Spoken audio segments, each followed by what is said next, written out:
আমার অনেকগুলো নাম আছে, আর তাদের মধ্যে একটি হলো যুদ্ধ বিমুখ। এই কথা আপনারা সবাই জানেন। দাদাও আমাকে বলেছেন যে তুমি এরকম কিভাবে যুদ্ধক্ষেত্র থেকে মুখ ঘুরিয়ে পালাতে পারো কানাই। দেখুন, যেটা সময়ের দাবি ছিল আমি সেটাই করেছি।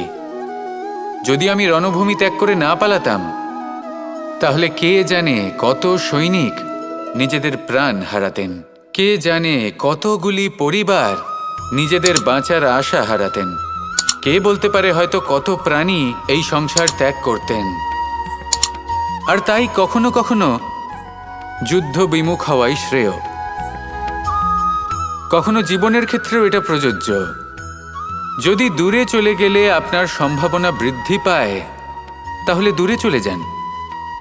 দূরে চলে যান সেই সকল ব্যক্তিদের থেকে যারা কথায় কথায় আপনাকে অপমান করেন, আপনার নিন্দা করেন, আপনাকে বাধা দেওয়ার চেষ্টা করেন, আপনাকে ছোট করেন।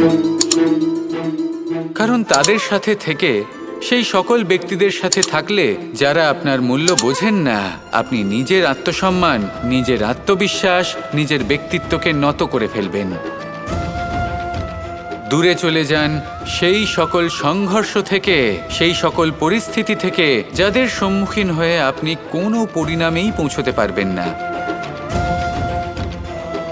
যদি আপনি এইভাবে যুদ্ধ বিমুখ হয়ে উঠতে পারেন, যদি এই প্রবৃত্তি আপনি নিজের মধ্যে জাগ্রত করতে পারেন, তাহলে আপনার সামনে সেই যুদ্ধ চলে আসবে যাতে বিজয় লাভ করে আপনি নিজের অস্তিত্ব খুঁজে পাবেন। আর সেটাই হলো সবথেকে বড় জয়লাভ। আসুন আমার সাথে ভালোবেসে বলুন, রাধা রাধা।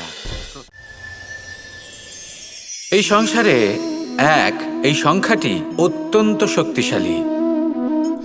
আপনি জীবনযাপন করেন একবার, জন্মগ্রহণ হয় একবার, মৃত্যু আপনি একবারই লাভ করেন। এই এক সংখ্যাটি অত্যন্ত গুরুত্বপূর্ণ।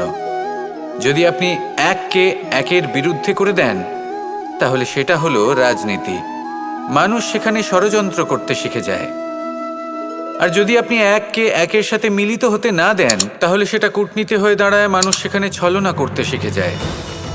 এবার যদি আপনি এককে একের সাথে মিলিত করে দুই করে দেন, তাহলে সেটা গণনীতি হয়ে দাঁড়ায়। মানুষ সংগ্রহ করতে শেখে, লাভ করতে শেখে। আর যদি আপনি এক এবং এক মিলিয়ে শূন্য করে দেন, তাহলে তাকে আধ্যাত্ম বলা হয়, যেখানে আমরা নিজেকে ঈশ্বরের কাছে পূর্ণরূপে সমর্পণ করে দিই। আর যদি আপনারা এক আর এক, এই দুইকে মিলিয়েও একই থাকতে পারেন, তাহলে তাকে প্রেম নীতি বলা হয়। যেমন আমি আর রাধা, না আমরা শূন্য আর না আমরা দুজন ভিন্ন। দুজন ভিন্ন হয়েও আমরা অভিন্ন। এর দ্বারা জীবনের অর্থ বুঝতে পারা যায়। তাই এই অর্থ বুঝতে শিখুন। এই মন প্রসন্ন হয়ে বলবে, রাধা রাধা।